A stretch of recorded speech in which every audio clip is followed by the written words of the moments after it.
भूख से लोग मर रहे हैं, सांप काटने से लोग मर जा रहे हैं, और 5 ट्रिलियन की इकोनॉमी बनी है। यहां बैठे हुए इकोनॉमिस्ट इतने बड़े रोहित आजाद, 5 ट्रिलियन की इकोनॉमी है।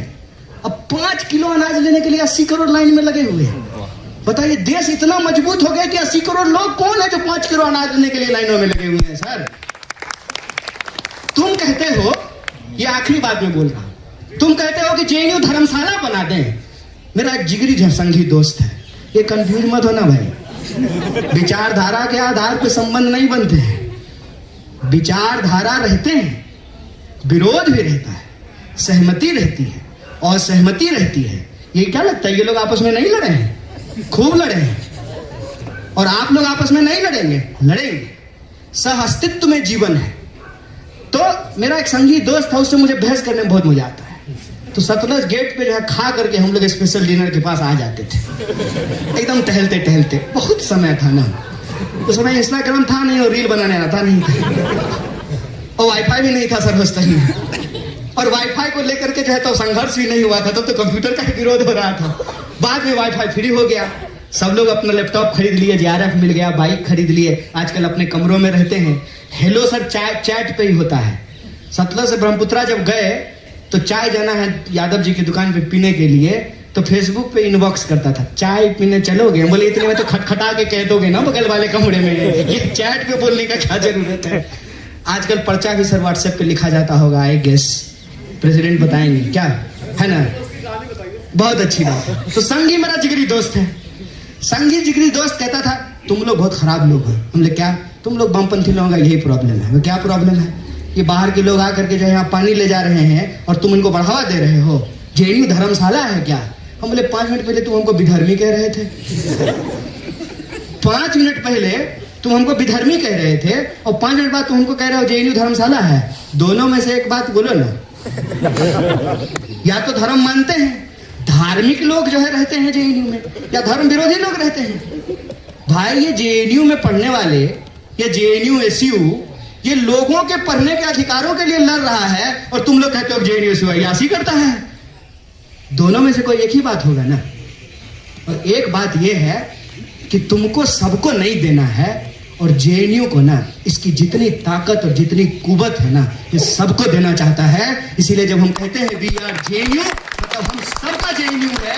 और जब जेएनयू में कोई सवाल होता है, जेएनयू के ऊपर कोई हमला होता है, तो हम अपनी विचारधारा, अपनी पहचान, अपना संगठन, उन तमाम चीजों को छोड़ करके इकट्ठा हो जाते हैं। यही जेएनयू की ताकत है। और आज भी हम इस बात के लिए खड़े हैं कि जेएनयू को बचाना मतलब उस सपने को बचाना कि यह देश हम सबका है। देश का मतलब देश के 140 करोड़ लोग होते हैं, और भारत माता का मतलब भारत में रहने वाले लोग होते हैं। विश्वविद्यालय का मतलब विश्वविद्यालय में रहने वाले लोग होते हैं, चाहे वो स्टूडेंट हो, कर्मचारी हो, टीचर हो, नदी हो, पहाड़ हो, पेड़ हो, क्लासरूम हो, उससे विश्वविद्यालय बनता है। ये हम सबको बचाने की लड़ाई है। इसमें आप पूरी ताकत से लड़िए, हम भी पूरी ताकत से कंधा मिला करके आपके साथ खड़े रहेंगे। और इस बात को याद रखिएगा, मैं खास करके अपने चारों ऑफिस बेरर को कहना चाहता हूं, और आप सबके बिहाफ पे कह देता हूं, फॉर्मर जेएनयू प्रेसिडेंट्स के बिहाफ पे कहता हूं, करंट जेएनयू एसयू को, ये सीट ऑफ स्ट्रगल है, और आप 4 लोग नहीं हैं।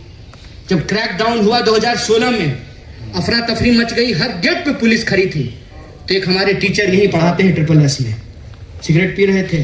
क्या हाल है? तो ठीक है सर, पिलाइए। क्या सोच रहे हो?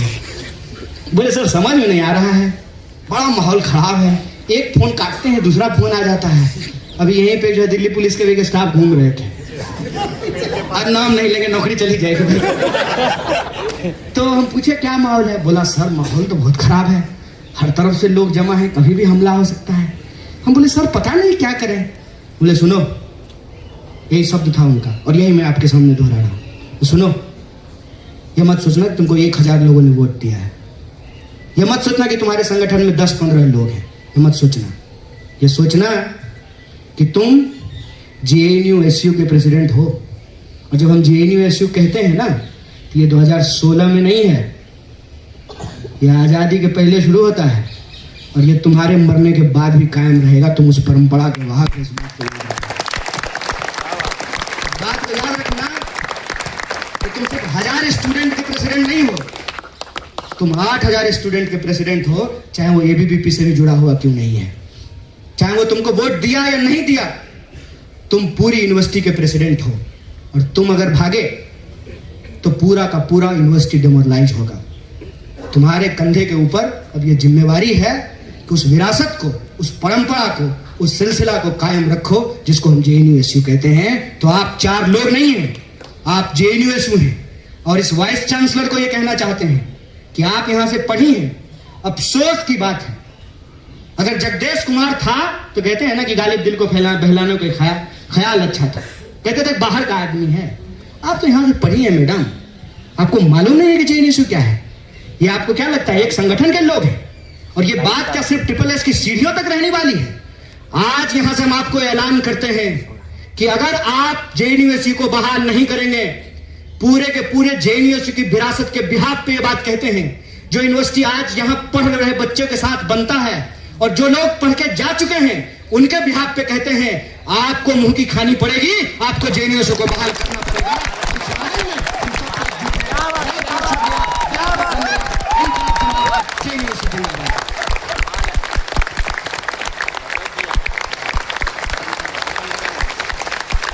आप सबका मैं क्रांतिकारी इस्तकबाल करता हूं, आपको जय भीम और लाल सलाम कहता हूं। दोस्तों, मैं यहां बैठा हुआ था तो सोच रहा था, कहने को बहुत कुछ है, बताने को कुछ भी नहीं है। कहने को बहुत कुछ इस तरह से है कि हमारे शिक्षकों ने जो है पारी संभाल ली है।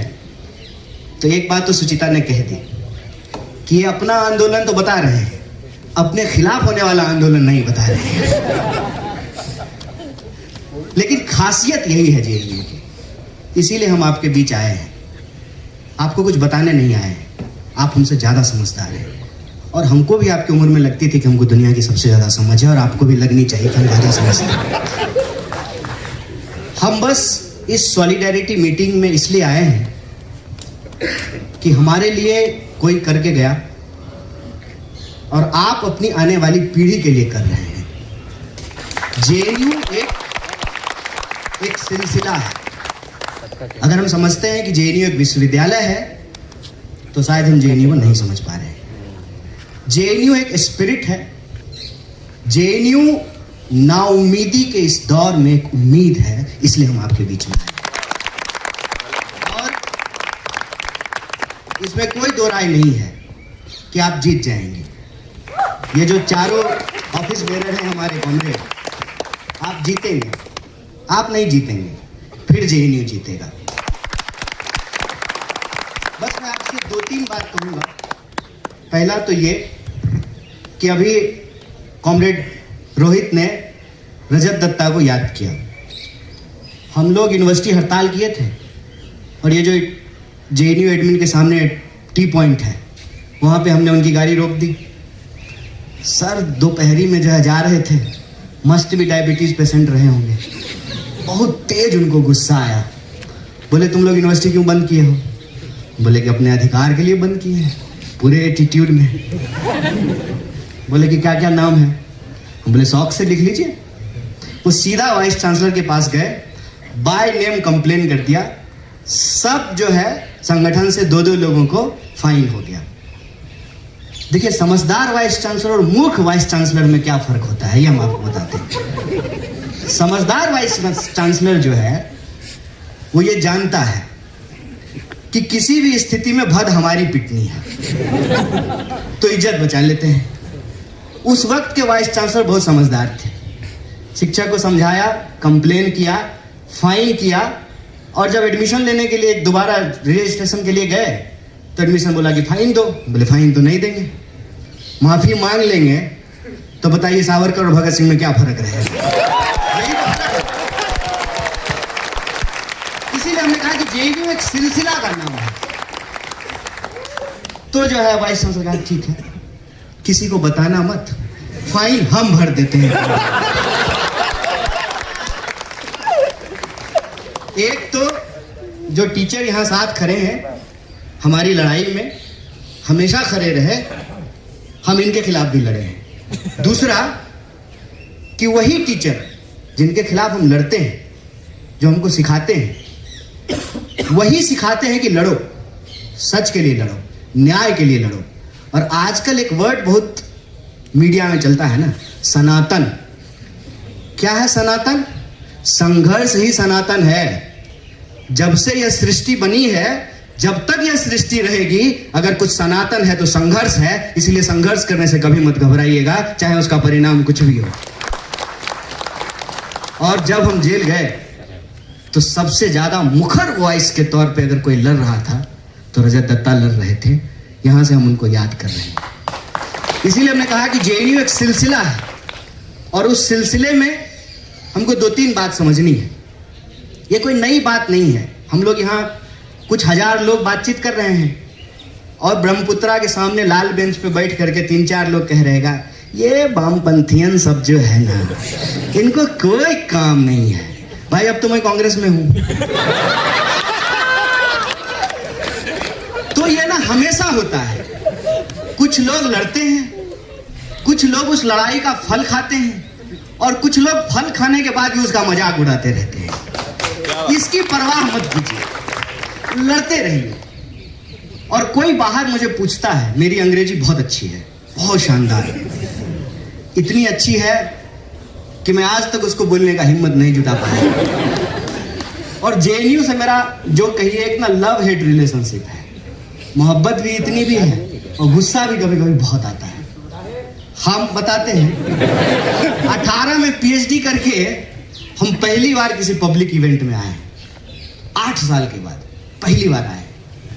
और वो इसलिए आए हैं कि हमको लगा ये जेडीयू में आज तक हुआ ही नहीं। सरकार हमारे खिलाफ होती है। एडमिनिस्ट्रेशन का एक हिस्सा हमेशा स्टूडेंट मूवमेंट के साथ होता है, क्योंकि जेएनयू का एडमिनिस्ट्रेशन कोई बाहर से आकर के नहीं बनता है। जेएनयू के ही टीचर और जेएनयू के ही कर्मचारियों से बनता है। तो जब हम जेएनयू बोलते हैं तो ये सिर्फ विद्यार्थियों का नहीं, विद्यार्थियों का, कर्मचारियों का, शिक्षकों का, पेड़ों का, पौधों का, पहाड़ों का, लाइब्रेरी का, क्लासरूमों का जेएनयू है। और ये जो मानसिकता है ना, आज जो हमारे ऊपर थोपी जा रही है कि देश अलग है, देशवासी अलग है, एडमिनिस्ट्रेशन अलग है, स्टूडेंट अलग है, ये जो मानसिकता है इसी को कहते हैं गुलाम मानसिकता। और हमको नागरिक से लगातार गुलाम बनाने की कोशिश की जा रही है। जब हम ऊपर से जाते रहते हैं कभी कभी, तो जेएनयू में आज भी सबसे ऊंची कोई चीज दिखती है तो लाइब्रेरी दिखती है। और मन में एक सुकून रहता है कि चलिए आज भी जेएनयू का एडमिनिस्ट्रेटिव बिल्डिंग लाइब्रेरी से छोटा है। जिस दिन एडमिनिस्ट्रेटिव बिल्डिंग लाइब्रेरी से बड़ा हो जाएगा उस दिन जेएनयू नहीं रहेगा। इस बात को याद रखिएगा। और इसीलिए ये जो लाइब्रेरी का सवाल है और उस सवाल को लेकर के जो जेएनयू एसयू का रेस्ट्रिक्शन है, इसका एक लार्जर पॉलिटिकल और फिलोसॉफिकल कॉन्टेक्स्ट है। फिलोसॉफिकल कॉन्टेक्स्ट ये है कि आप पढ़ने से रोकना चाहते हैं। मैं जब आया जेएनयू तो सतलज में था, तो मुनिड़का में कौन रहता है सर? अगर आपको पैसा हो जाए, ईमानदारी से बोलिए, अगर आपको पैसा हो, सर अजय सर आप बसंतिया रहते हैं ना, कौन रहता है मुनिड़का में? मुनिड़का में वो रहता है जो वसंत कुंज का किराया नहीं दे सकता है। ये इसमें क्या झूठ है? जबरदस्ती का हम कोई नॉस्टैल्जिया नहीं ओढ़ना चाहते हैं। जबरदस्ती का जो है ना, हमको गरीबी का कहानी मत सुनाओ। हम गरीब थे, अब नहीं है। तो ना जबरदस्ती का गरीबी ओढ़ने का बात नहीं है, सच्चाई की बात है। तो क्या देश सिर्फ एक तरह के लोगों का होगा कि सब लोगों का होगा? क्या यूनिवर्सिटी सिर्फ एक तरह के लोगों की होगी या सब तरह के लोगों की होगी? यही सवाल है। और देश मतलब क्या? हिमालय, समंदर, नदियां, या देश में रहने वाले लोग? ठीक उसी तरह से विश्वविद्यालय का मतलब क्या? सिर्फ वाइस चांसलर, एडमिनिस्ट्रेटिव बिल्डिंग, सड़कें, या जेएनयू में रहने वाले लोग? जेएनयू में रहने वाली वो तमाम चीजें। बाहर कोई पूछता है जेएनयू की याद आती है? हम बोले आती है, बिल्कुल आती है।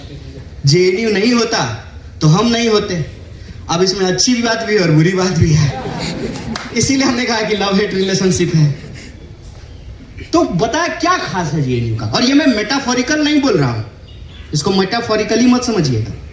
हमने कहा कि जेएनयू का मतलब यह है कि हमने अपनी आंखों से गिलहरी, कबूतर, बिल्ली और कुत्ता एक साथ खाना खाते हुए देखा।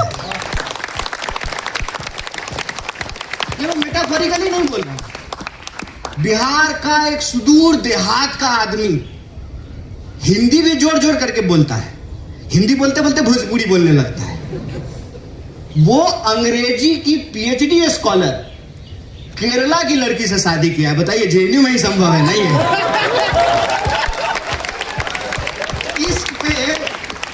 इश्क पे जो है मैम ने जो है कविता कही, ये इश्क जो है आपके होने का, आपके बीइंग का, आपके वजूद का, कि तुम ही तुम नहीं हो, हम भी हैं। देश प्रधानमंत्री नहीं होता है, सिर्फ प्रधानमंत्री नहीं होता, हम भी हैं। विश्वविद्यालय सिर्फ वाइस चांसलर नहीं होता है, हम भी हैं। और क्या मांग रहे हैं? पढ़ने के लिए जा रहे हैं। कौन जाता है? पिटते हैं सारे लोग, आप में से सारे लोग पिटे होंगे पढ़ने के लिए। कौन पढ़ना चाहता है? किसको पढ़ने में मजा आता है? खेलने में मजा आता है, सिनेमा देखने में मजा आता है, रील देखने में मजा आता है, रील बनाने में मजा आता है, पढ़ने में किसको मजा आता है? ये सारे टीचर यहाँ बैठे हुए हैं। सर, हम लोग तो खूब इनकलाब जिंदाबाद करते थे और कई बार समय पे असाइनमेंट तो नहीं जमा करते थे। और ये जो रेस्टिगेट हुए हैं, ये किसी एवरेज स्टूडेंट से कम ही लाइब्रेरी जा पाते होंगे बेचारे। ये तो दूसरे के अधिकार के लिए रेस्टिगेट हुए।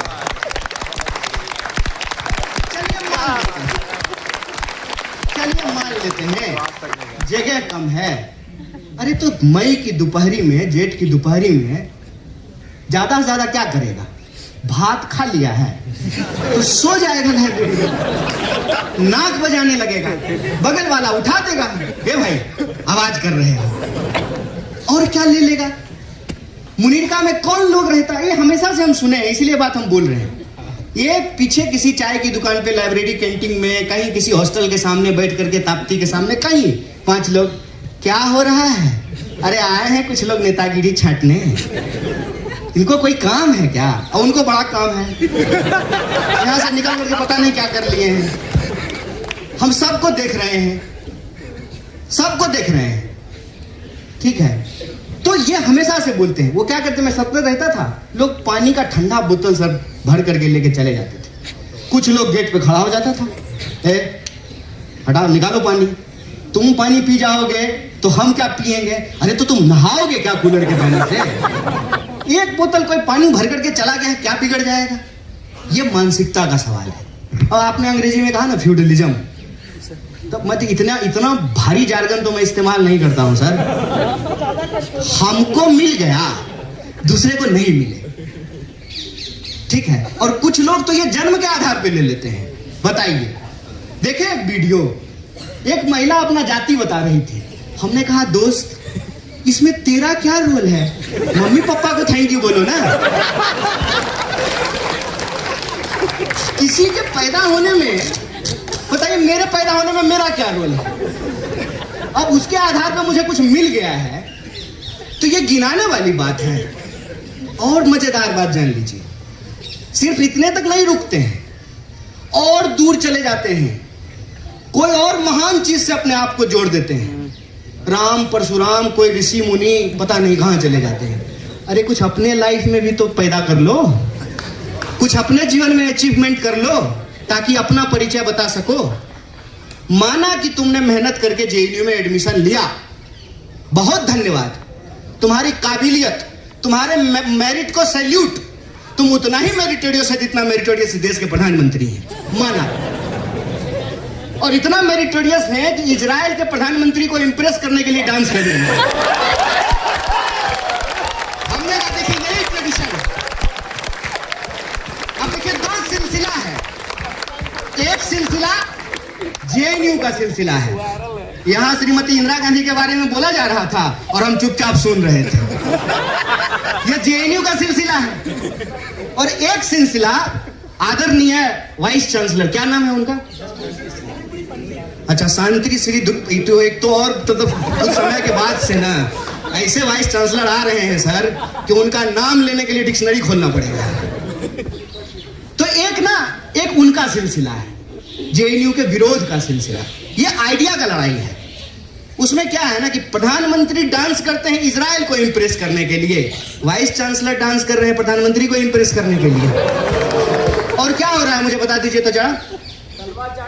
एडमिनिस्ट्रेशन में लेटने का कंपटीशन है सर, ऐसा नहीं कि नॉर्मल झुक करके साष्टांग प्रणाम करना है, जमीन को चाट चाट करके कुआं खोद देना है वहां पर। तो एक जेएनयू की संघर्ष की परंपरा और एक ये सिलसिला है, एक जो है ना नमस्ते सदा वत्सले की परंपरा है कि संघर्ष मत करो, माँ बाप के कृपा से अपनी जाति गिना दो, कुल धर्म के नाम से जो है अपना धर्म गिना दो, दूसरे के कर्म को अपना कर्म बता करके अपना अधिकार सुनिश्चित कर लो। माना कि तुम बहुत मेरिटोरियस हो, हम भी थे, हमको कौन सा जो है फ्री में नंबर दे करके जेएनयू एडमिशन हो गया था। सर आप इंटरव्यू में थोड़ा भी मदद किए थे हमको। इंटरव्यू दे दिए तो कहते हैं पटनायक सर पहले क्यों नहीं बताया जी। बोले पहले बताते तो क्या होता। नहीं नहीं वैसे ही पूछ रहे हैं, वैसे इंटरव्यू तुम्हारा बहुत अच्छा गया है। बोले बहुत अच्छा टीचर है, इंटरव्यू के बाद कह रहे हैं आप सभी तो मेरिटोरियस है ना, ये चारों जो जीत के आए हैं ये मेरिटोरियस नहीं है, ये भी तो आए हैं एडमिनिस्ट्रेशन का एग्जाम दे करके, ये भी तो एंट्रेंस निकाल करके आए हैं, ये भी तो पढ़ते हैं, इनको कौन से अनुकंपा पे एडमिशन हो गया है। तो हम प्रवेश कर गए हैं, ट्रेन में हमको जगह मिल गई है, दूसरे को नहीं बैठने देना है। ये वही मानसिकता है। किसी तरह से मेरिट नहीं भी हो, जात दिखा के धर्म दिखा करके पांव पकड़ करके सत्ता के सामने नतमस्तक हो करके कोई जगह पा लिए हैं, दूसरे को नहीं घुसने देना है। ये वही मानसिकता है, ये वही मानसिकता है जिसमें द्रोणाचार्य ने ये तय कर दिया कि अर्जुन को तो सिखाएंगे, एकलव्य को नहीं बताएंगे। ये वही मानसिकता है और यही वो मानसिकता आपको रोज देखने को मिलेगी कि हम सतलज में आ गए हैं ना, हम मुनीरका में रहने वाले कृषि गरीब आदमी को अपने वाटर कूलर से पानी नहीं पीने देंगे। हम जेएनयू में आ गए हैं, हम किसी और को लाइब्रेरी में नहीं पढ़ने देंगे। याद रखिएगा कि आप जेएनयू में ऐसे नहीं आ गए हैं, हम जेएनयू में ऐसे नहीं आ गए हैं। ऐसे ही नहीं जो है हम जेएनयू में एक दिन प्रेसिडेंट हो गए और ऐसे ही नहीं जो है हमको सरकार पकड़ करके जेल में डाल दी। हमारे पीछे लोग लड़े थे, इसलिए कन्हैया कुमार बन करके यहां खड़े हैं। ये जेएनयू ऐसे नहीं बन गया है, कोई इसको बनाया है, कोई इसके लिए लड़ा है। तो मैं जेएनयू के स्टूडेंट से सिर्फ इतना बात कहता हूं, रे भाई नमक हराम मत हो, तुम्हारे लिए कोई लड़ा था, तुम भी आने वाले लोगों के लिए लड़ो। और आज ना ये शुरुआत है, ये वाटर टेस्टिंग है, इस बात को याद रखना। हमेशा भाग जाना आसान होता है। जब क्रैकडाउन हुआ था, मैं ज्यादा नॉस्टैल्जिक दुनिया में नहीं जाना चाहता हूं, क्या कहानी गिनाता रहूंगा। आज की लड़ाई है, नया सवाल है और बहुत सारी चीजें बदल गई हैं। मुझे यहीं आकर के बहुत कुछ अजीब लग रहा है। जैसे कि पानी जब मिला पीने के लिए, हमने कहा कि भाई स्टूडेंट यूनियन के प्रोग्राम में आजकल बिस्लरी का बोतल मिलता है, उसके बाद चाय मिला, उसके बाद इनको भी मिल रहा था। गजब है। और आप जितने लोग सामने बैठे हैं, मैं बमुश्किल किसी को जानता हूं। एक हम अपने शिक्षकों को जानते हैं, लव हेट रिलेशनशिप, और दूसरे वो गार्ड साहब जो हमारे साथ हैं, यही रह गए हैं। उसी तरह से आप भी बहती हुई नदी का पानी है, आज है कल चले जाएंगे। यह परंपरा कायम रहनी चाहिए, यह सिलसिला कायम रहना चाहिए, यह वजूद बना रहना चाहिए कि कल को फिर जेएनयू की सीढ़ियों पे खड़ा होकर के कोई नौजवान इश्क करने की हिम्मत करे और सत्ता की आंख में आंख डाल करके सवाल पूछने का हिम्मत करे। यह देश जितना तुम्हारा था उतना ही हमारा है और उतना ही आने वाली पीढ़ी का रहेगा। यह विश्वविद्यालय कायम रहनी चाहिए। यह विश्वविद्यालय उस सपने को जीता है जो सपना इस देश का संविधान हमको दिखाता है। वो सपना बराबरी का सपना है, वो सपना जन्म के आधार पर किसी के साथ भेदभाव नहीं होने का सपना है। वो सपना हमारी भाषा, बोली, क्षेत्र के आधार पर जो हमारे साथ शोषण होता है, उस शोषण की समाप्ति का सपना है। हम ये नहीं कहते हैं समाप्त हो गया। और मैंने कॉमरेड सुचिता को कहा जानते हैं जेएनयू का मजेदार बात क्या है? अभी तक तो 2 ही पार्टी सरकार में आई है ना, तो 2 ही पार्टी का लोग विरोध किया है। फर्ज कीजिए कल को अगर कम्युनिस्ट पार्टी की सरकार बन जाती ना, तब जेएनयू उस सरकार के खिलाफ लड़ रहा होता। मैं ये बात दावे से कह सकता हूं, मैं दावे से ये बात कहता हूं। और क्यों मैं ये बात कहता हूं? जब 2011 में मेरा एडमिशन हुआ सर, 12 में जो है चुनाव हुआ, सुचिता प्रेसिडेंट बनी, हमारी प्रेसिडेंट बनी थी, हम लोग एक दूसरे के खिलाफ लड़ रहे थे। 18 में जब हम पीएचडी सबमिट करके निकल रहे थे तो बालाजी प्रेसिडेंट बना था। उसके बाद जो आपस में लड़ते थे, आपस में जो है एक साथ यूनियन बना लिए हैं। बताइए, आयशा और एसएफआई मिल करके चुनाव लड़ रहा है। जिन्होंने ये बात नहीं देखा उनको तो आइडिया ही नहीं है फिर कि फ्री थिंकर क्या हुआ करता था। और हमारा एक बहुत ही बेहतरीन जो है अध्यक्ष हुआ करता था। बड़ी मुश्किल से वो बेचारा आकर के यहाँ हिंदी बोलना सीखा। हम लोग तमिल नहीं सीखे, वो हिंदी सीख गया। वो अपने भाषण में बोला था एक बात जा करके, और मुझे आज तक वो बात याद है। बोला, इधर आकर के लोग बोलता है हम असली लाल है, हम गाना लाल है, ये स्टूडेंट यूनियन है कि एशियन पेंट की दुकान है।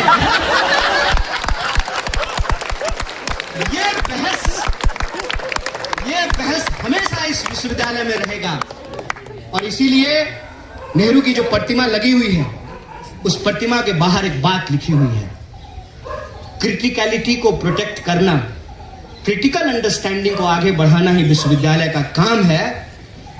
हो सकती है कि इसमें बहुत सारी कमियां हो, लेकिन हमको इस बात का गर्व है कि इस देश में बखूबी कोई विश्वविद्यालय अगर इस भूमिका को निभा रहा है तो उसका नाम जेएनयू है। इसीलिए जब हम कहते हैं कि यार जेएनयू, तो हम गर्व महसूस करते हैं। होगी नाराजगी, होगा गुस्सा, लेकिन जब कहते हैं वी आर जेएनयू, तो उस रिश्ते से, उस सिलसिले से, उस ट्रेडिशन से जो है एक नाता बन जाता है। और जब उस पर कोई आंच आती है ना, तो सारी बाधाओं को छोड़ करके मन करता है कि भाग करके वहां जाएं और हवा में लहराती हुई मुट्ठियों को तान करके कहें कि जेएनयू खरा था, खरा है और खरा रहेगा। ये इसलिए खरा रहेगा कि कल को फिर से काला हांडी से खाया हुआ कोई नौजवान जिसको ना हिंदी आती है ना अंग्रेजी आती है, उसको उड़िया बोलते हुए अफसोस नहीं हो। एक बिहार के किसी देहात से आया हुआ नौजवान, नॉर्थ ईस्ट से आया हुआ नौजवान, कश्मीर से आया हुआ कोई नौजवान, केरल से आया हुआ कोई, वो तो हम हैं ही सर। तो ना नहीं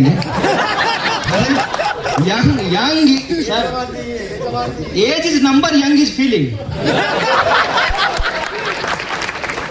तो हम ये कह रहे हैं कि वो सिलसिला कायम रहना चाहिए। और ये जो पूरा का पूरा मसला है लाइब्रेरी का, इसको यूं समझ लीजिए कि ये ना वाटर टेस्टिंग है। इसको ये मत समझिए कि फेस रिकॉग्निशन, ये सब डिवाइड करने का कोशिश है। सर्विलांस, सिक्योरिटी, अरे कौन सा वहां परमाणु बम रखा हुआ कि कोई चुरा करके चला जाएगा, फॉर्मूला रखा हुआ है।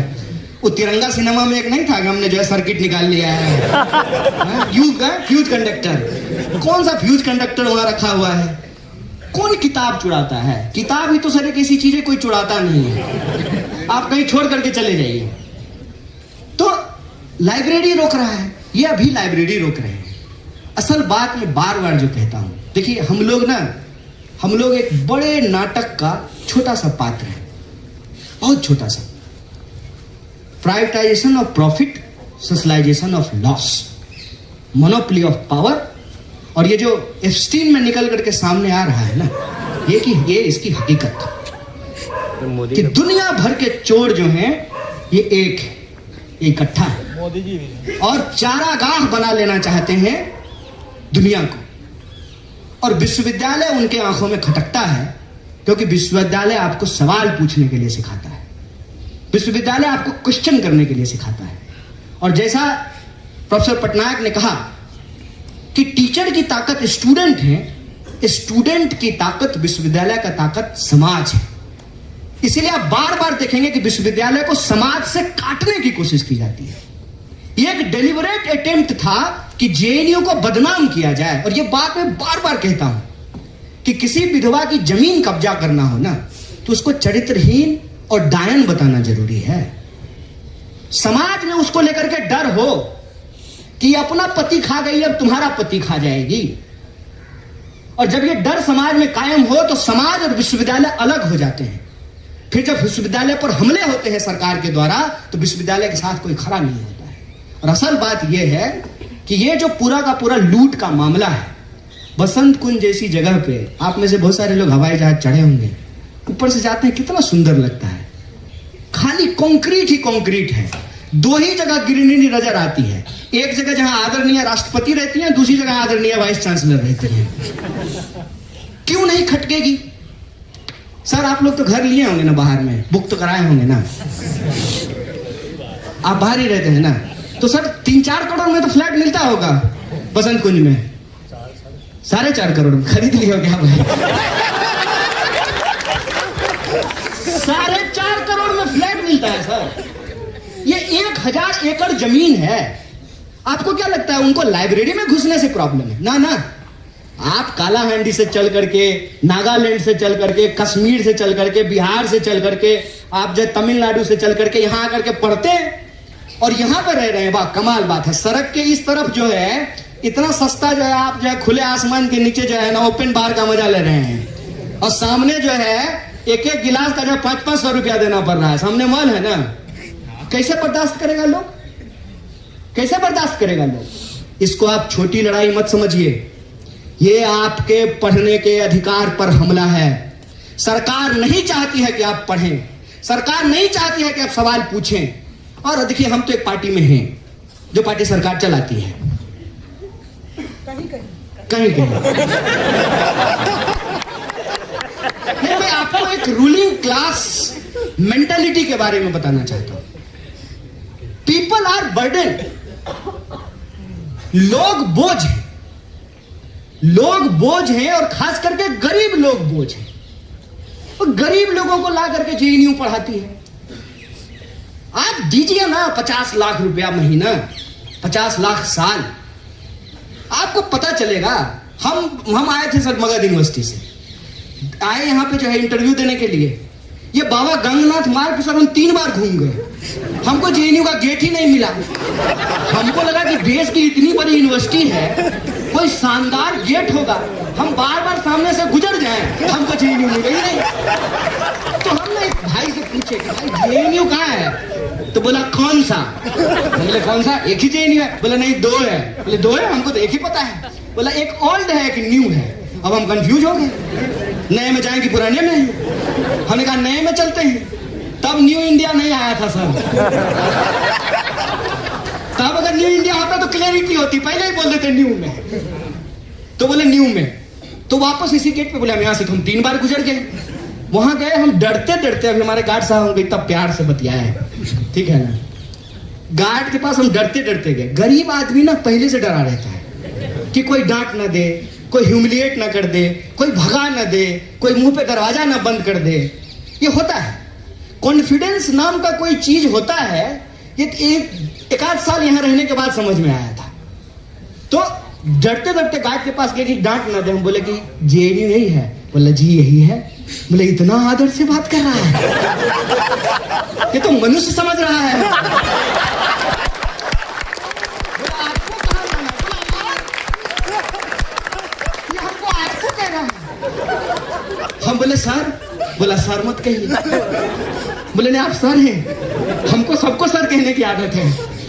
बोला कि यही जेएनयू है, कहाँ जाना है? हम बोले इंटरव्यू है हमारा। हम इंटरव्यू देने ऐसे आए थे जैसे एमआर का नौकरी करने के लिए आए हैं। बढ़िया टक करके पेंट में सर शर्ट पहन करके आए थे, हवाई शर्ट पहन करके। तो ना एक आदमी को रोका, वो सीनियर रहे होंगे। बोला कि इनको जरा छोड़ दीजिएगा एड ब्लॉक। हम पीछे बैठ गए। हम उसको बोले कि किराया भी लीजिएगा क्या? बोला नहीं भाई किराया नहीं लेंगे, हम भी यही पढ़ते हैं। हो गया एडमिशन। पहला दिन क्लास में गए, प्रोफेसर मालाकार थे, आए क्लास में, वो आए, हम खड़े हो गए, बाकी सब बैठा हुआ था। बोले खड़े क्यों हो गए? हम बोले सर आप आए हैं क्लास में इसलिए खड़े हो गए। तो बोले कि इसमें हमने ऐसा क्या कर लिया कि तुम खड़े हो रहे हो हमको देख के? हमने कहा सर आप टीचर हैं। तो बोला कल तुम भी हो जाओगे। हम बोले हाँ बात तो ठीक है, एक टीचर होने ही तो आए हैं। बोले कि मेरी पीएचडी हो गई, तुम्हारी पीएचडी हो जाएगी, हमारे तुम्हारे में क्या फर्क है? फिर हमारा कॉन्फिडेंस इतना, वैसे सर हम सिगरेट नहीं पीते हैं, हमारा कॉन्फिडेंस इतना था कि हम पटनायक सर के पॉकेट से सिगरेट निकाल लेते थे। फर्क देखिए, कैसे आए थे और कैसे बन गए। क्या सर, और झूठ बोल रहे हैं, खाली केला खाली तो नहीं गए थे इनके घर में, 20 दिन जेल में थे, बड़ी जोर से तलब हो रही थी, तो मैंने सोचा कि सर के पास आता हूं, पीढ़ी का सिगरेट मिलेगा। ये फर्क है, ये मैं अपनी आप बीती आपको बता रहा हूं, और ये मैं पहली बार पब्लिक में बोला हूं। तो और जेल जो है, जेल का मजेदार बात, सब 83 की बात बोल रहे थे, मैं जेल में गया, मुझे बहुत दिन के बाद चैन मिला था सर। इतना दुखी मत होइए कोई अगर जेल में जाए तो, खुश होइए। पता है क्यों? क्योंकि एक असली बात कोई नहीं बताएगा। इनमें से अगर कोई भी जेल में चला जाए ना, संघर्ष कीजिए लेकिन दुखी मत होइएगा। क्यों? क्योंकि जब आप सुबह 2 बजे अपने स्टूडेंट यूनियन के लीडर को, लीडर तो मत ही बोलिए, बेचारे वर्कर हैं, प्यून हैं वो आपके, फोन करके जब कहते हैं ना कि हाँ जी रिजर्वेशन काउंटर सुबह कितने बजे खोलेगा, अरे तुम रेलवे इंक्वायरी है। मतलब स्टूडेंट यूनियन का मतलब परमानेंट 24/7 पानी नहीं आ रहा है, स्टूडेंट यूनियन को फोन करो, और नहीं अगर फोन उठाए आना अगली बार वोट मांगने के लिए। ये जो कॉन्फिडेंस है ना आपका, यही नागरिक होने का बोध है। मैं एक संगठन का प्रभारी हूं सर, जिसका कपड़ा का बैनर का आप बात कर रहे थे, आपके कपड़ा का बैनर सामने लगा हुआ है। समय बदलता है। स्टूडेंट यूनियन का टीचर जब चलता है ना लीडर, तो लगता है कि कोई एमपी जा रहा हो। यहां स्टूडेंट यूनियन का लीडर गुजर जाए पता भी नहीं चलेगा लीडर है। मैं ऐसे ही एक प्रोटेस्ट में गया था, एक दूसरी यूनिवर्सिटी का प्रेसिडेंट आया और बोला कि ये प्रेसिडेंट है, शक्ल कैसी लगती है उसकी। मैं सुन लिया उसको, मैं पलट करके बोला भाई संघर्ष करने के लिए लोग चुनते हैं, मॉडलिंग करने के लिए थोड़ी चुनते हैं। ये जो आपके नागरिक होने का बोध है ना, मैं सिर्फ जेएनयू के अपने विद्यार्थियों से बात करना चाहता हूं। मुझे कोई हक नहीं कि आपको कुछ बताऊं समझाऊं, बस मैं भी आपकी तरह का भी यहां विद्यार्थी था, आपका अनुभव साझा कर रहा हूं। ये जो संघर्ष करने का जिम्मेवारी आप देते हैं, हम लोग कहते थे अक्सर कि student union seat of power नहीं है, सीट ऑफ स्ट्रगल है। अगर आप यहां आए हैं तो संघर्ष कीजिए, और ये स्टूडेंट के दिमाग में क्लियर है, तभी तो रात को 2 बजे फोन करते हैं। तो गलती से अगर कोई जेल चला जाए, मैं बता रहा हूं ये बहुत खुश होंगे। पता है क्यों? सोएंगे बहुत बढ़िया नींद है, कोई फोन नहीं करेगा, पानी नहीं आया है, सतलज में पानी नहीं है, ताप्ती का पानी खत्म हो गया है, रिजर्वेशन काउंटर नहीं खुल रहा है, लाइब्रेरी में कुछ हो गया, फुर्सत मिली, बढ़िया से शांति से जो है पीएचडी लिखेंगे। और आजकल रूमी बहुत मशहूर हो गए हैं, हम भी काफका और रूमी पढ़ेंगे जेल में बैठ करके। क्या जेल जब गए, 83 की बात कर रहे थे तो मैं सो करके उठा था, एक आदमी आया और कहता है और कॉमरेड कैसे हो? हम बोले जेल में।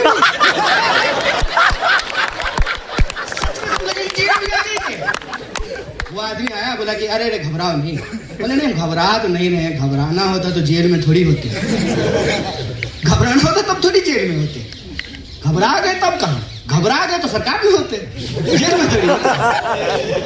तो जो है वो आया, बोला कि अरे हम भी आए थे यहाँ पे, तुम्हारे जो है ना टीचर मलाकार और पटनायक, उन लोगों के साथ हम भी आए थे। बोले आप क्या करने आए थे? अरे सेनेडाई हुआ था, लोगों को जेल भेज दिया गया था, हम भी आए थे जेल में। तो हम बोले अभी क्या है? बोले अभी हम जेल कमिश्नर हैं, पूरा जेल हमारे ही अंदर है। मैं ऐसे ही नहीं बोल रहा हूं कि जिनको लगता है कि जेएनयू यूनिवर्सिटी है वो जेएनयू को नहीं जानते हैं। जेएनयू का इतिहास, मुंह जवानी जेएनयू के एक एक ईंटों पर दर्ज है, एक एक क्लासरूम के बेंचों पर दर्ज है।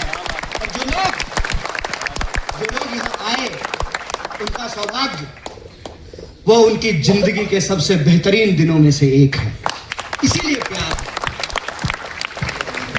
और रंज, हिट कि इतना कुछ कर लेने के बाद भी, हाँ, सबसे ज्यादा क्रिटिसिज्म अगर कहीं से हो सकता है तो जेएनयू से ही होता है। और इसके लिए मुझे आपसे कोई शिकायत नहीं है, मैं आपको सैल्यूट करना चाहता हूं। आप अपने स्पिरिट को इसी तरीके से कायम रखिए। देश में एक यूनिवर्सिटी तो ऐसी है जो आज भी लोगों की रीढ़ की हड्डी को सीधा करता है, जो सत्ता के आंख में आंख डाल करके सवाल पूछता है, जो कहता है कि नहीं मानेंगे, तुम जो चूरन बेचोगे ना वो नहीं खरीदेंगे। क्या चूरन बेच रहे हो? सिक्योरिटी का। अच्छा, यहां लोग जो है बॉर्डर घुस जा रहे हैं बंदूक लेकर के। कहां घुस आए थे? पहलगाम में, और तुम लाइब्रेरी बचा रहे हो। कमाल बात है। ये जो चूरन बेच रहे हो, इसमें होता कि मॉल में आप सामान खरीदने के लिए जाइए, सामान खरीद लीजिए, कहेगा कि छुट्टा नहीं है, चॉकलेट खा लीजिए। नहीं खाना है मुझे चॉकलेट। यही तो जेएनयू का एटीट्यूड है ना। तुम जो दोगे नहीं लेंगे, और जो हमको लेना होगा वो छीन करके लेंगे। यही तो है ना। तुम कह रहे हो कि भैया फेशियल रिकॉग्निशन नहीं लेंगे, चंदा लेंगे बारकोड से। आज मैंने कॉन्ट्राडिक्शन पकड़ा। सर डायलेक्टिक्स पढ़ाए हैं आप लोग, डायलेक्टिक्स देखे। बोला कि जो है फेशियल रिकॉग्निशन नहीं मानेंगे, लेकिन चंदा आप क्यूआर कोड से लेंगे। तुम्हारे हिसाब का डिजिटल इंडिया नहीं चलेगा, हमारे हिसाब का डिजिटल इंडिया चलेगा। हम एआई बनाए हैं, एआई को हमको नहीं बनाने देंगे। इस बात को याद रखना। यही फर्क है जेएनयू में और देश के दूसरे विश्वविद्यालयों में, कि हमको जो चाहिए वो लेंगे। और मैं आपको एक आंदोलन की याद दिला देना चाहता हूं। वाईफाई को लेकर के हम लोग संघर्ष किए सर, और वाईफाई को लेकर के मैं 3 पोजीशन बताता हूं मेरे 7 साल के जेएनयू के अनुभव में। जब आ रहा था, कंप्यूटर हंस रही है सुचिता, बहुत जबरदस्त विरोध हुआ। मशीन आएगा, रोजगार चला जाएगा, इसीलिए जो है कंप्यूटर नहीं आना चाहिए। उसके बाद जेआरएफ आया, लड़ करके जेआरएफ का पैसा बढ़ा है। जेआरएफ का पैसा बढ़ते ही सर ब्रह्मपुत्रा में मोटरसाइकिल लगाने की जगह नहीं, और देखते देखते जो है डिलीवरी बॉय सुबह शाम ये मुगल दरबार वाला भी डिलीवरी करने लगा। रूम नंबर 107 ब्रह्मपुत्रा ओल्ड की एक्सटेंशन। समाज बदलता है, हम भी बदलते हैं। फर्क यह है कि हम बदलाव के खिलाफ नहीं हैं, लेकिन बदलाव हमारी शर्तों पर होगा। हम विकास के खिलाफ नहीं हैं, लेकिन विकास हमारी शर्तों पर होगा। बदलाव के नाम पर तुम अगर मेरे ऊपर कुछ थोपना चाहते हो, और यूनिवर्सिटी का जो बुनियादी कैरेक्टर है कि ये एक्सक्लूजनरी नहीं होगा, इंक्लूसिव होगा। बताइए अगर ऐसी यूनिवर्सिटी होती कि बंबू गेट लगा होता, जैसे टोल गेट पे लगा होता है, तब तो हम नहीं दे पाते इंटरव्यू। हमको गेट ही नहीं मिल रहा था, और गेट पे अगर गलती से पहुंच भी जाते, गार्ड जोर से हप कर देते तो लौट के चले जाते। कौन पढ़ेगा? हम बीएचयू में मेरा एडमिशन हुआ, मैं आपको बता देता हूं, बीएचयू में मेरा एडमिशन हुआ, हम बीएचयू में एडमिशन ही नहीं लिए। इतना भव्य विश्वविद्यालय था ना सर, हमको लगा इतना दूर घर से यहां रहेंगे कैसे। इतना भव्य, भव्यता से दिक्कत नहीं है, बनाइए ना भव्य। इस लाइब्रेरी को इतना और ऊंचा बना दीजिए, या इतनी ही एक और बिल्डिंग कोशिश कर दीजिए। अरे आपसे ज्यादा तो मिडिवल टाइम का शासक लोग ज्यादा समझदार था। एक कुतुब मीनार बना लिया था, उसके बगल में दूसरा कुतुब मीनार बनाने का कोशिश कर रहा था, है कि नहीं? इतने साल के बाद सर 70 में यूनिवर्सिटी बनी, 69 में, तब से लेकर के अब तक एक और बिल्डिंग बना लीजिए ना बगल में, और देख लीजिए जो बैठने की जगह की कोई कमी नहीं होगी। कौन कहता है कि हम बदलाव के खिलाफ हैं? बदलाव के खिलाफ कोई हो सकता है? कोई नहीं हो सकता है। कौन विकास के खिलाफ है? नहीं है। लेकिन आप बदलाव किसकी शर्तों पे करना चाहते हैं? यूनिवर्सिटी का बेसिक कैरेक्टर क्या है? यूनिवर्सिटी का बेसिक कैरेक्टर अगर इंक्लूसिव है तो हम बदलाव के खिलाफ नहीं है। यूनिवर्सिटी का बेसिक कैरेक्टर अगर एक्सक्लूसिव है तब हम बदलाव के खिलाफ होंगे, क्योंकि वो बदलाव हमारे लिए नहीं है। वो बदलाव फिर प्रधानमंत्री का विकास मतलब देश का विकास ना भैया। प्रधानमंत्री का विकास मतलब देश का विकास नहीं होता है। प्रधानमंत्री के चढ़ने के लिए 8,500 करोड़ का हवाई जहाज है, इसका मतलब इस देश के तमाम लोगों को चढ़ने के लिए 8,500 करोड़ का हवाई जहाज नहीं है। रेलवे में लोगों को टिकट नहीं